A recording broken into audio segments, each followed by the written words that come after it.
menjelaskan kronologis secara singkat. Kalau memang mau dijelaskan detail, saya kira sehari tidak bisa menjelaskan kronologis ini.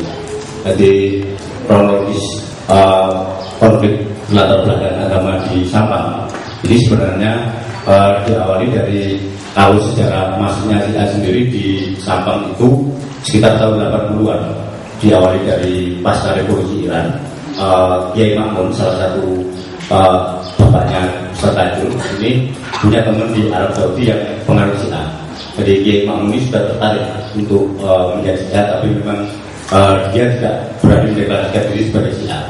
Nah, kemudian dia menyalurkan beberapa anaknya, ada 3 orang yang disekolahkan di pondokan di Yapi.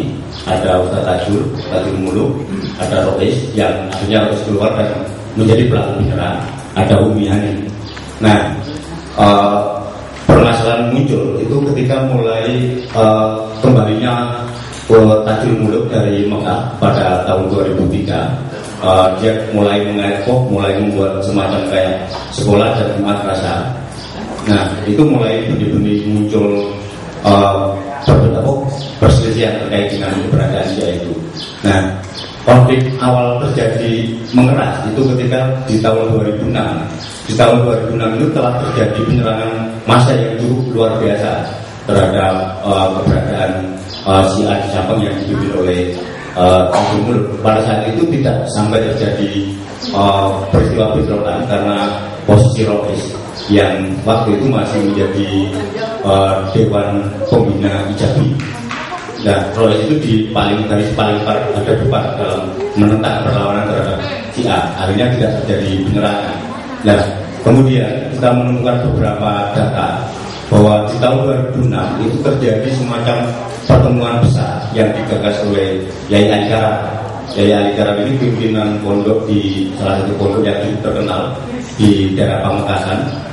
Dan pertemuan itu mencari solusi atas masalah yang dihadapi, dan Yai Karam ini sebagai provokasi yang selalu provokasi terhadap bahwa Syiah itu sesat. Nah, pada saat itu pertemuan di Kecamatan Omben yang dihadiri oleh 1000 santri lebih di Kecamatan Omben, Yai Karam ini tidak bisa menjelaskan gimana kesesatannya Syiah. Jadi waktu perdebatan itu Yai Karam habis argumentasinya dikalahkan oleh Tajul yang kata dulu waktu itu Tajul mungkin anak yang masih muda dan baru pulang dari Mekah. Waktu itu Tajul di Mekah hanya seorang TKI yang dagang pakaian. Setelah dia mondok, dia ke Mekah dagang pakaian di sana. Terus nggak tahu dia mungkin belajar soal memperdalam keilmuan intelektual soal Syiah. Nah, di situ Yai Karam tidak bisa menjelaskan mengenai Syiah itu sesatnya di mana.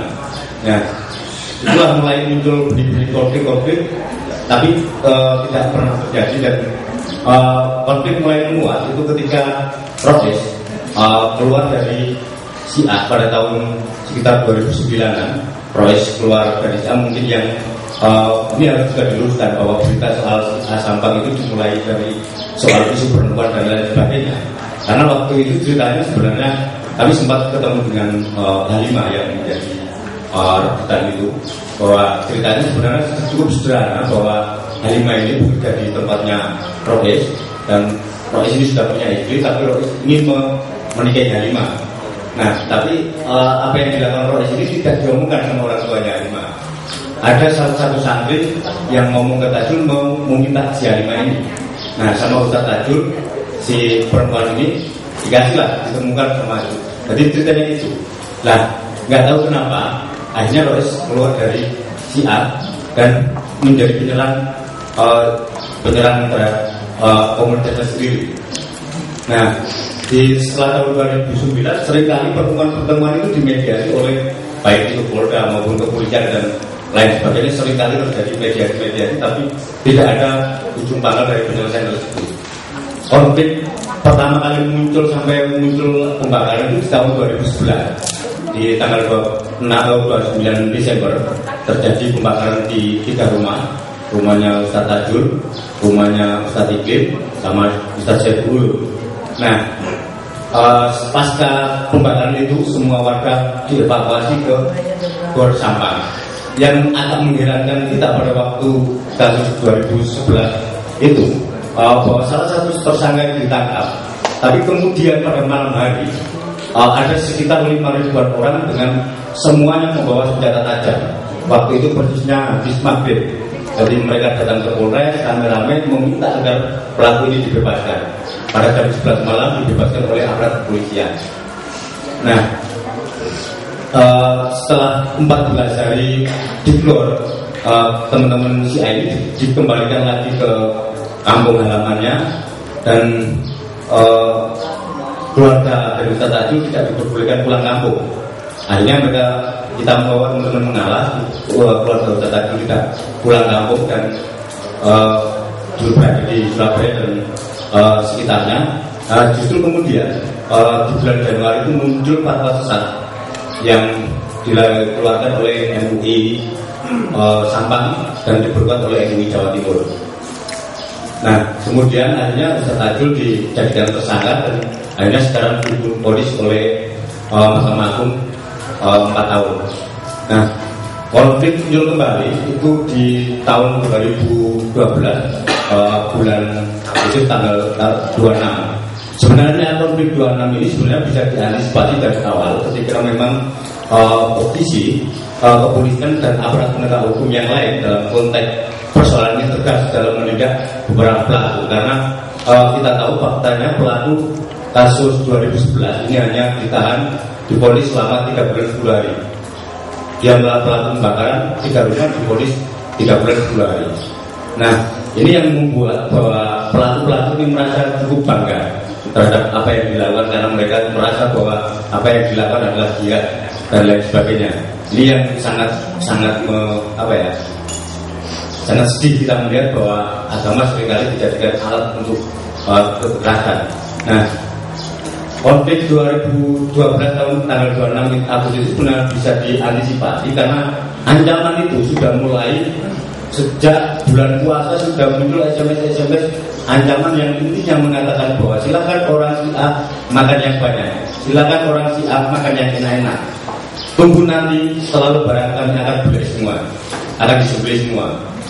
Ini yang muncul SMS seperti itu, dan SMS itu sudah sempat dilaporkan ke pihak kepolisian. Bahkan sebelum peristiwa tanggal 26, ketika itu 2 hari sebelumnya Ustadz Ikir sudah melakukan protes laporan kepada polisi bahwa akan ada aksi gerakan massa dan lain sebagainya. Yang agak aneh di pagi hari ketika jam 7, waktu itu kira-kira jam 7 anak-anak ini mulai berangkat sekolah, yang berangkat ke, ada yang ke Yapi, ada yang ke Malang atau kemana itu. Sebenarnya muncul sudah ada indikasi gerakan massa, dan waktu itu Ustadz Ikir itu sudah sempat menghubungi intel, salah satu intel di Polres Sampang, dan juga menghubungi Kapolsek setempat, Omben dan Tarpena. Tapi tidak ada tindakan yang cukup signifikan. Nah, pada sekitar jam 9 terjadi penyerangan massa yang cukup hebat. Waktu itu sekitar 1000 orang sudah berkumpul di depan rumah Ustadz Tajul.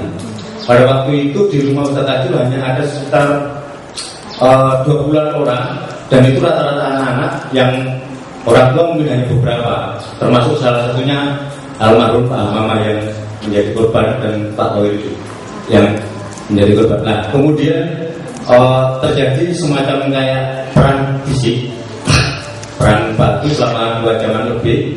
Waktu itu polisi meminta teman-teman agar mundur. Nah, di kejadian itu polisi masih hanya sekitar 15 orang. Padahal di situ ada berkumpul ribuan massa, sekitar 1000 lebih massa. Tapi polisi waktu itu hanya sekitar jam 10-an itu masih ada hanya sekitar 15 orang personil polisi, termasuk salah satunya Kapolsek.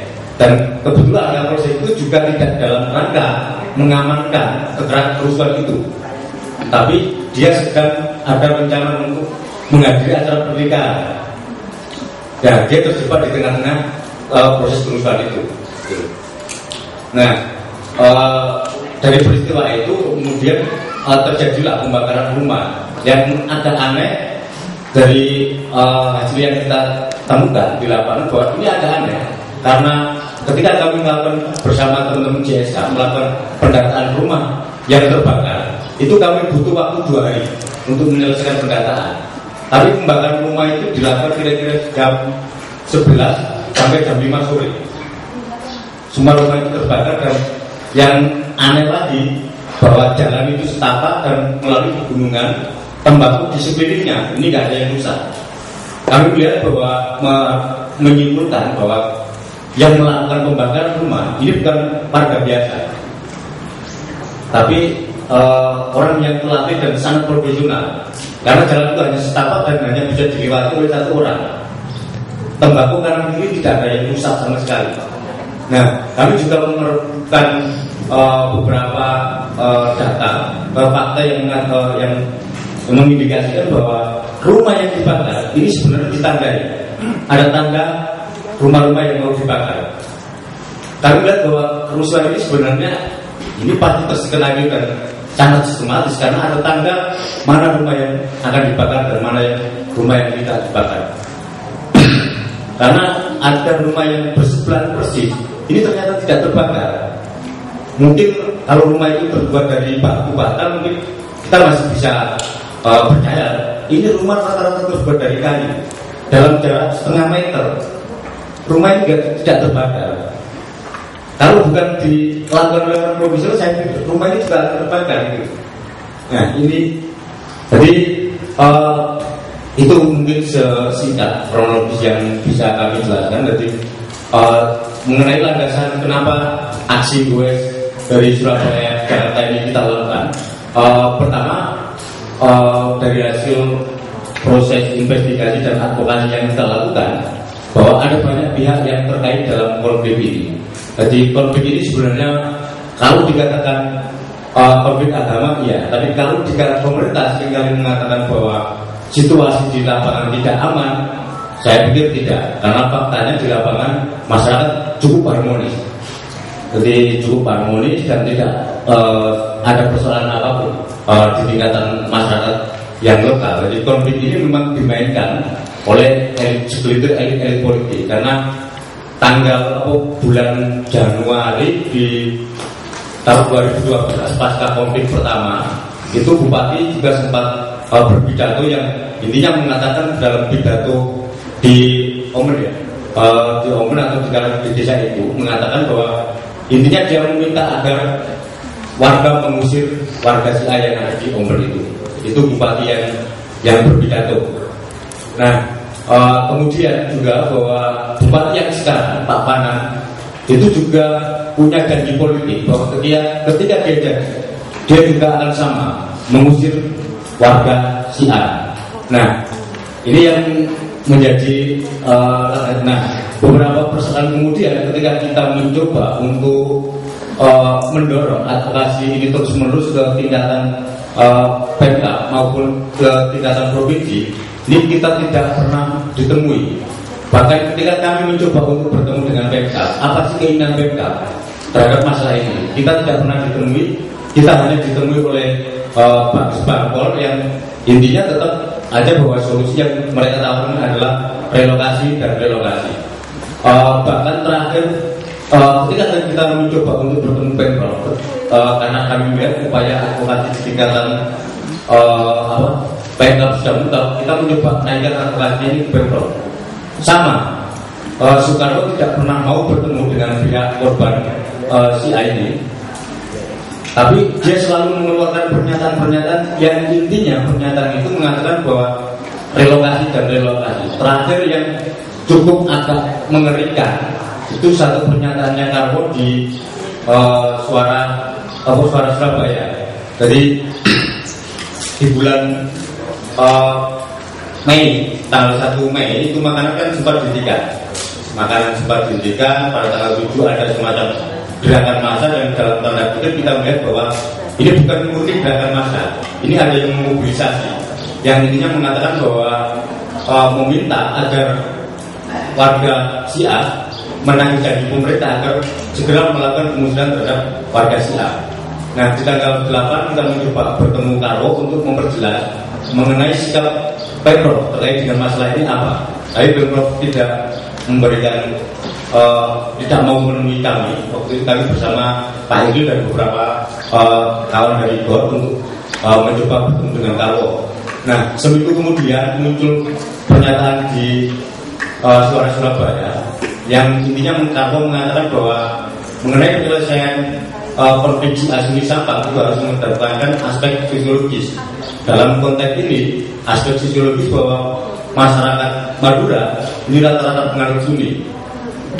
Artinya ketika masyarakat penganut Sunni ini tidak suka akan keberadaan warga Syiah, ya solusi dalam konteks penyelesaian adalah solusi terbaiknya adalah relokasi. Itu yang diomongkan Karlo.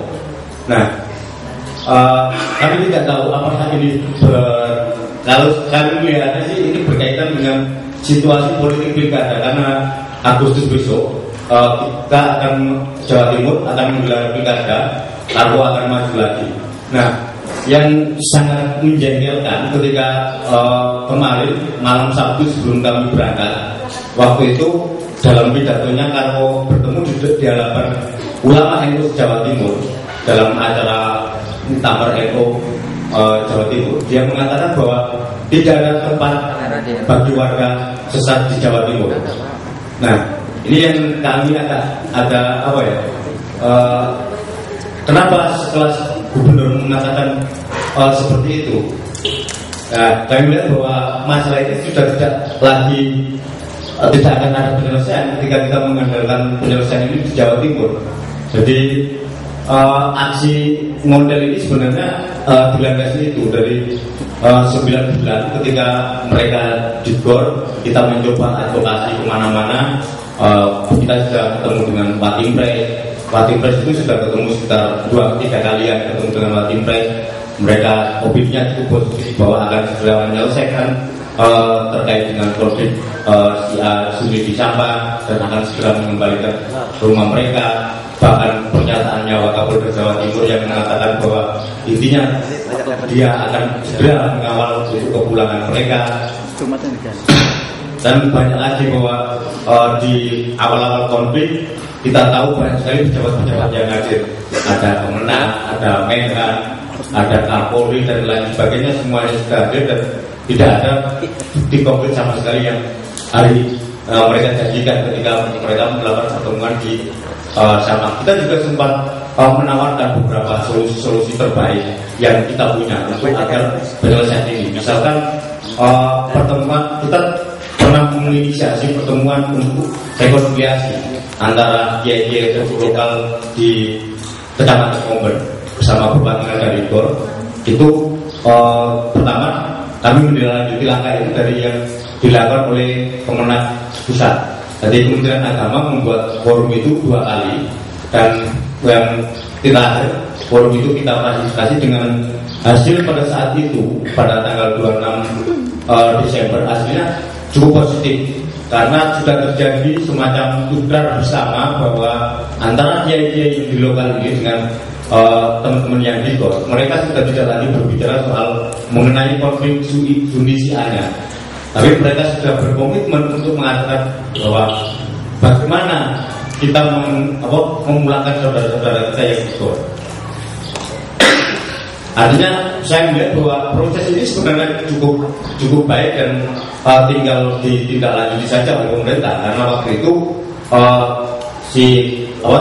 Kemenak Sampang terlibat dalam setiap pertemuan itu, tapi faktanya tidak ada tindak lanjut dari pihak pemerintah dengan tawaran-tawaran yang coba dari kita dorong, kita sampaikan juga kepada pemerintah bahwa ini loh hasil pertemuannya, tapi tidak ada respon sama sekali. Bahkan terakhir yang kita usulkan itu oke lah kalau memang pemerintah itu tidak punya duit ataupun pemerintah masih malu-malu untuk menerima mereka segera pulang ke kampung halamannya, kasih mereka tempat di sekitaran desa mereka, di mana tempat-tempat kiai-kiai yang sudah menyatakan mereka menerima itu, dan bikin huntara untuk proses selanjutnya, proses reintegrasi dengan masyarakat setempat.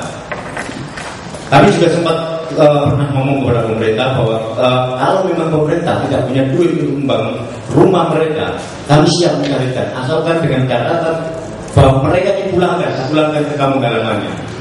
Tapi tidak ada respon sama sekali, dan itu yang melandasi kenapa jadi kami berpikir bahwa mungkin advokasi di tingkat Jawa Timur ini sudah tidak lagi bisa kita harapkan.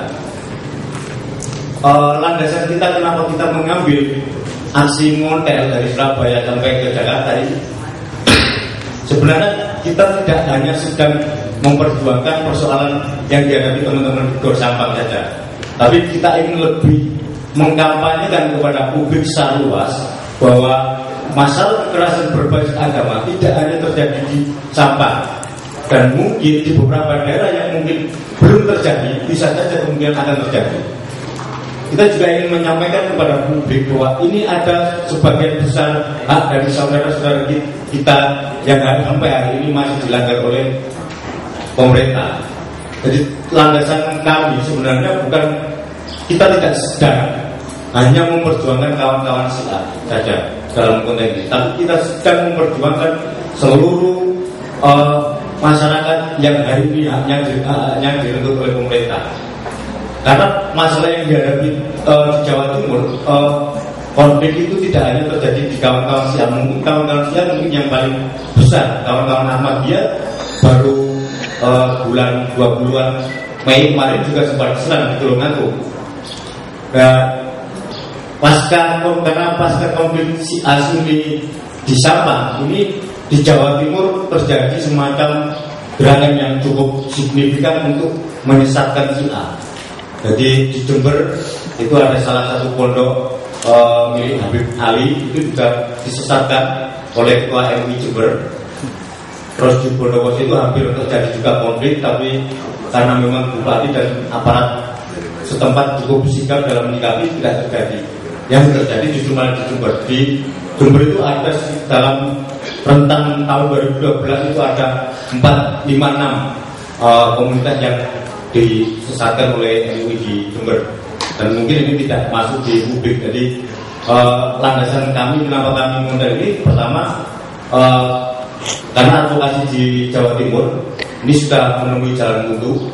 Yang kedua, kami ingin mengkampanyekan bahwa ada hak sebagai warga negara yang dilanggar oleh negara, dan kami ingin menggalak dukungan solidaritas antar sesama korban, solidaritas antar masyarakat, bahwa tanpa itu kami tidak akan bisa melakukan upaya apapun, karena kita tidak bisa berharap pada proses hukum. Karena faktanya bahwa proses persidangan di Surabaya, pelaku kerusuhan yang ditangkap, satu orang dibebaskan, yang lain hukumannya rata-rata di bawah 1 tahun, dan paling tinggi cuma 1,8 dari 18 bulan, itu yang paling tinggi. Dan beberapa dari pelaku kerusuhan kemarin mungkin dalam bulan ini ada yang sudah bebas. Jadi itu yang mungkin melandasi kenapa kita model dari Surabaya Jakarta. Terima kasih.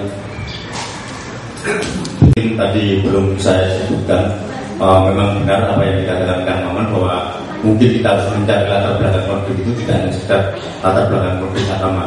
Kami juga mendengar beberapa informasi bahwa di Sampang itu ketika kami pertemuan disampaikan oleh salah satu profesor dari Profesor Samsul itu yang mengatakan bahwa wilayah konflik ini sebenarnya ada tambang minyak yang cukup besar, dan sampai hari ini belum dieksplorasi. Itulah kenapa terjadi konflik. Dari kalau hasil analisis yang disampaikan oleh Pak Profesor Samsul itu terkait dengan keberadaan tambang minyak di Madura. Nah, berbicara soal kesesatan, saya pikir memang ketika kami investigasi ke lapangan, ketika kami bertemu salah satu ustadz di desa itu, saya sempat bertanya tentang apa yang menjadi persoalan ketika Tajul Muluk sebagai ustadznya sudah disesatkan. Dia mengatakan bahwa saya tidak tahu si sesat itu di mana. Terus Anda menyesat dia dari mana? Dari kiai saya. Ketika saya coba tanya kiai Anda di mana? Kami ingin bertemu, ingin bertanya tentang kesesatannya Syiah. Dia tidak berani menjelaskan. Jadi artinya bahwa problem ini bukan hanya murni soal problem agama, memang ya. Jadi problem sumber pendapatan ini juga menjadi satu sumber utama. Jadi dia juga sempat bercerita tentang bagaimana mengenai bahwa Ustaz Tajul ini melakukan perubahan tradisi dan lain sebagainya. Ketika kami tanyakan tradisi apa yang dirubah, jadi mungkin yang dari Madura pasti tahu lah, Mas siapa tadi.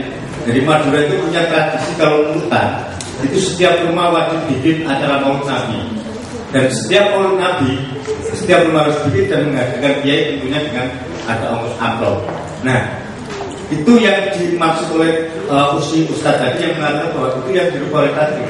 Karena ketika Tajim mulai membangun komunitas di sana, Ustadz Tajim mulai mengorganisir bahwa melutat juga jangan dilakukan dari rumah ke rumah, karena itu akan membebankan biaya bagi masyarakat di sana. Karena ekonomi rendah, akhirnya acara melutat dijadikan satu di sebuah masjid. Dan itu yang menjadi pertentangan yang dikatakan bahwa Ustadz Tajim merubah tradisi Madura.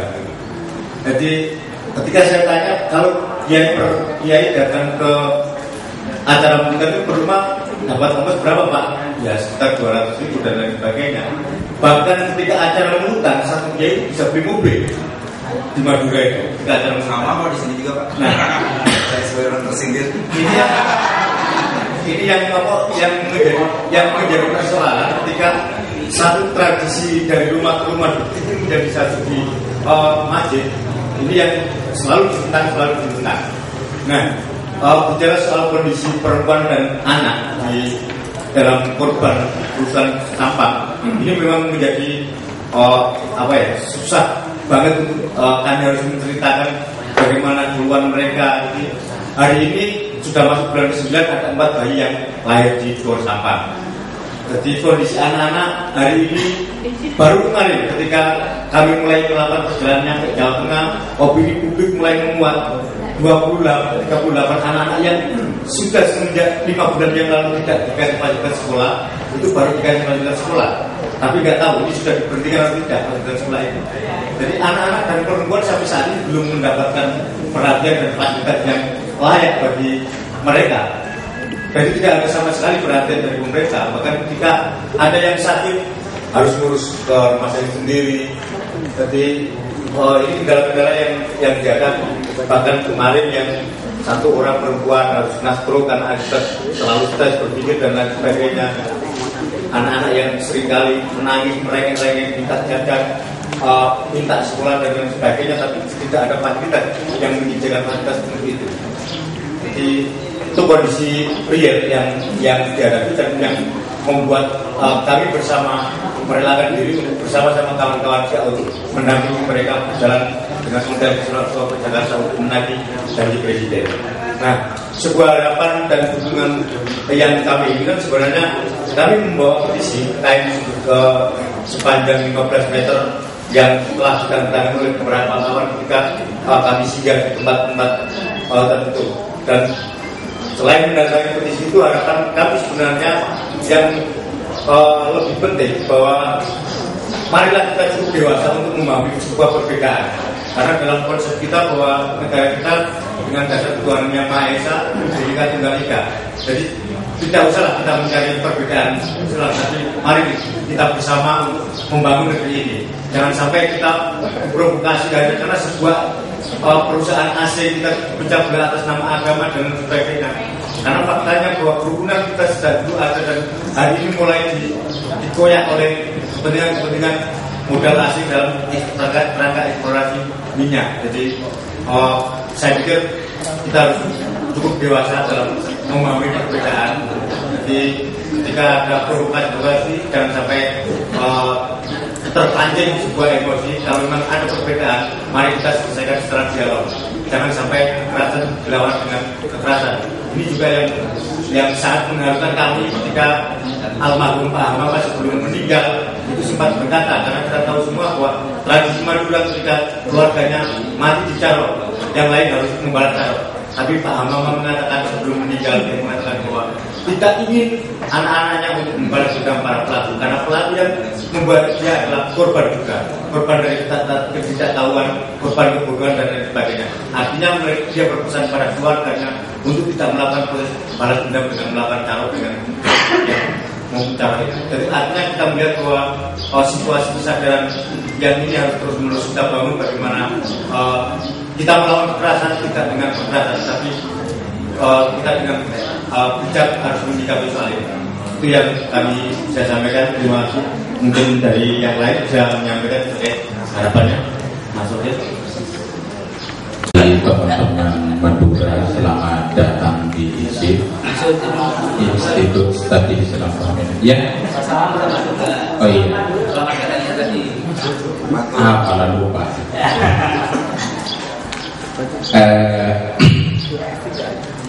Saya hanya ingin mengomentari bahwa mungkin perbedaan di Madura yang kemudian berakhir konflik itu menurut sepengetahuan saya baru kali ini. Karena orang Madura itu baik-baik, sumpah. Contohnya saya.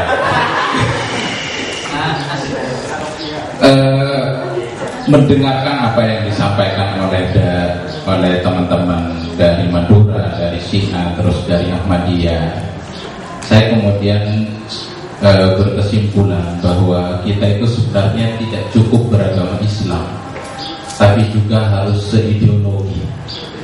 Dulu hal seperti ini di dalam Al-Quran dituduhkan kepada Yahudi dan Nasrani. Walan tarda angkal Yahudi walan Nasara hatta tattabi'a millatahum. Itu dulu. Tapi kalau sekarang sangat mungkin berubah. Walan tarda angkal Wahabi hatta tattabi'a millatahum. Bisa saja seperti itu.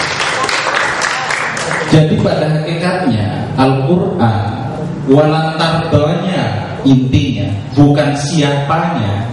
Kita sering mengatakan walan tarda kalau Yahudi walan Nasara. Oh, Yahudi itu pasti tidak rela kalau kita tidak pernah berkaca bahwa dalam diri kita ada unsur Yahudi yang dikritik habis oleh Al-Quran.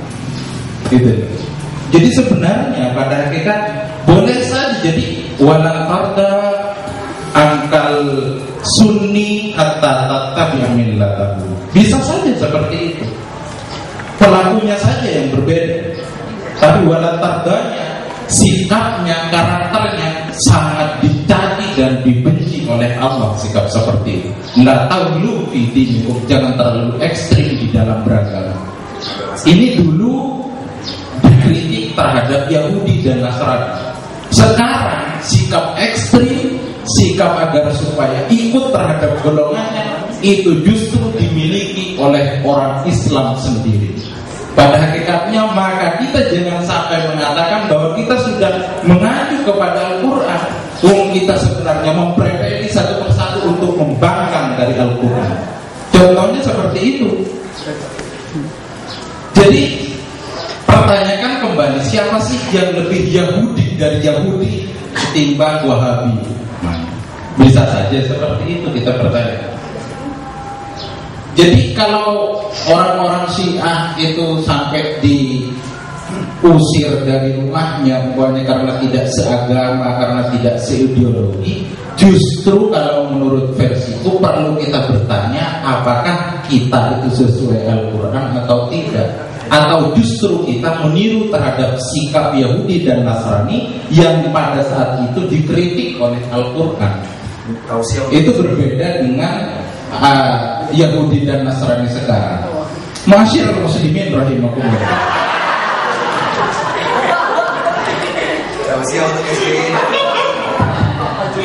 Ini khutbah Jumat, seharusnya saya baca khutbah di Syiah itu dan di Ahmadiyah itu. Jadi harapan saya, tetaplah menjadi Syiah yang sejati tanpa harus takut untuk berbuat berideologi. Madura akan lebih jaya karena faktor perbedaan. Tanpa adanya perbedaan, maka biasakan persaingan intelektual akan mati dengan sesegera mungkin. Oleh karena itu Syiah harus tampil di Madura juga dengan berani menentukan sikap bahwa saya adalah orang Madura. Itu harapan saya. Ini adalah suara saya sebagai orang Madura di Cirebon. Mungkin itu. Assalamualaikum warahmatullahi wabarakatuh. Yang melakukan penggoes sepeda kemanusiaan jarak tempuh Surabaya Jakarta.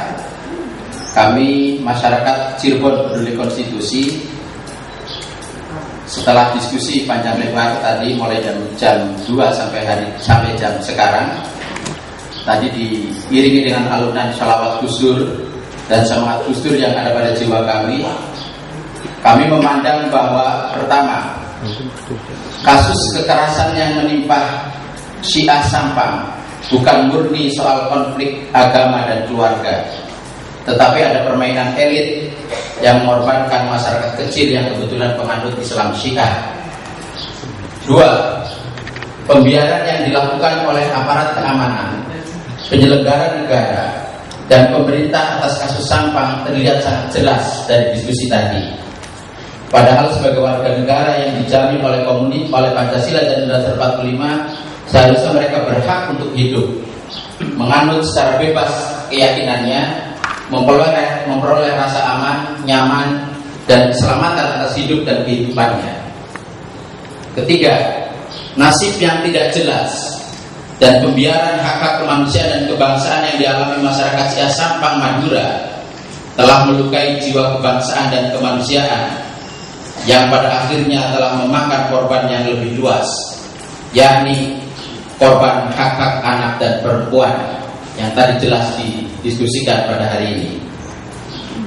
Atas pandangan tersebut di atas, kami masyarakat Cirebon Peduli Konstitusi menyatakan sikap kemanusiaan dan kebangsaan sebagai berikut. Pertama, memberikan dukungan penuh kepada komunitas Syiah Sampang untuk menuntut hak kemanusiaan dan hak kebangsaan yang telah dijamin oleh Pancasila dan Undang-Undang Dasar 45 kepada Presiden Susilo Bambang Yudhoyono ke Jakarta nanti. Kedua, menegaskan bahwa tuntutan komunitas Syiah Sampang adalah satu keniscayaan dan kemestian untuk menegakkan ruh kebangsaan dan kemanusiaan Indonesia yang pluralistik dan menjamin kebebasan beragama dan berkeyakinan. Ketiga, menyuruh kepada Bapak Presiden Susilo Bambang Yudhoyono untuk membuktikan dalam tanda petik penghargaan yang baru saja diterimanya dari Amerika untuk memperhatikan tuntutan dan memenuhi hak-hak kemanusiaan dan kebangsaan masyarakat Syiah Sampang. Di antara hak-hak yang harus dipenuhi sekarang ini adalah: 1. Hak atas hidup yang layak dan berkemanusiaan dalam kehidupan mereka sekarang ini yang berada di penampungan. 2. Hak atas jaminan keamanan, keselamatan dan kenyamanan dalam kehidupan mereka. 3. Hak atas jaminan untuk memeluk keyakinan dan keagamaan yang mereka pandang benar. Keempat, hak atas kesehatan mereka dalam kehidupan mereka sekarang ini. 5. Hak atas pendidikan anak-anak mereka yang sekarang ini terlantar dan tidak terurus. 6. Hak atas pekerjaan yang layak, karena mereka di penampungan tidak memperoleh pekerjaan yang layak sehingga berpengaruh pada kualitas kehidupan mereka. 7. Hak rehabilitasi sosial, budaya, ekonomi dan politik serta keagamaan atas kekerasan, pembakaran, pengusiran dan pembunuhan yang telah mereka alami dalam 9 bulan terakhir ini. Kami berharap aksi penggoyah Syiah Sampang ini menjadi gerakan penyadaran publik agar masyarakat Indonesia memahami bahwa masih banyak masalah kebangsaan dan kemanusiaan di Indonesia yang belum terselesaikan oleh para penyelenggara negara dan pemerintah Indonesia. Juga aksi ini diharapkan mampu memperkuat semangat pluralisme, toleransi dan kedamaian dari semua komponen bangsa Indonesia yang berbineka, dan menghentikan segala bentuk kekerasan atas nama agama kepada siapapun, kapanpun, dan dimanapun. Ini saya kira pernyataan yang sempat kami tulis, dan ini sengaja kami nyatakan di hadapan publik sebagai bentuk dukungan kami terhadap teman-teman sahabat-sahabat dari komunitas Syiah Sampang. Cirebon 11 Juni 2013. Yang bertanda tangan banyak sekali, semuanya dari kita.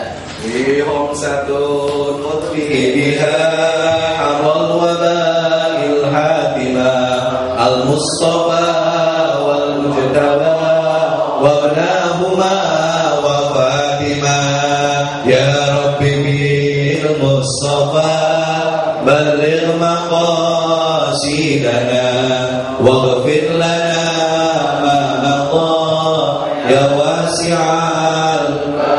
Kita bertawasul dengan Nabi Muhammad dan Imam Ali serta Sayyidina Hasan dan Husain serta Fatimah dan Zahra agar perjalanan pembangunan kita ini mendapatkan bentuk perjuangan kita menegakkan konstitusi dan menjunjung nilai-nilai agama yaitu kesetaraan. Al-Fatihah.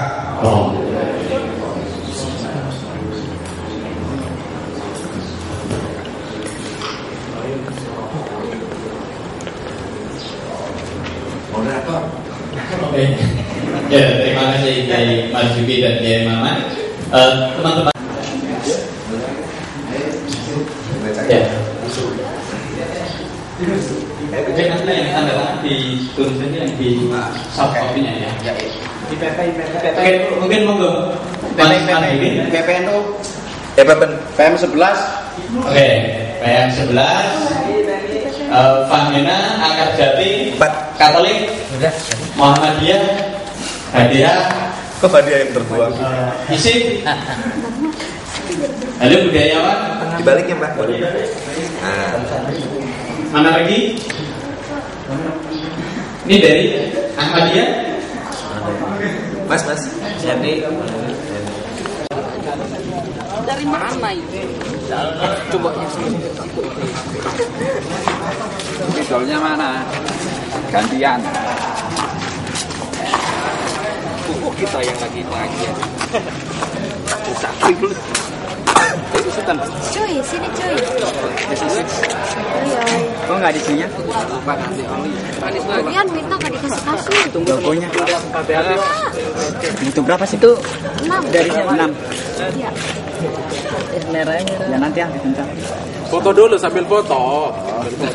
Buat dia Mbak. Buat dia Mbak. Bapak belum lihat yang terbaru tak Pak? Udah, setan itu. Itu apa itu? Ceramah di kabupaten. Gara-gara jadi balik. Siapa? Ismi Rosna. Siap nggak Pak? Bisa Pak. Boleh. Bah. Duduk, kita mau duduk perwakilan sampean. Apa? Oh. Dari sini nggak apa-apa. Jangan. Balik kan? Ya arahnya belum merdeka ya. Tangan laporan, nggak Saya apa-apa. nggak apa-apa. Orang ada tangan laporan gimana? Saya juga anggota masalahnya.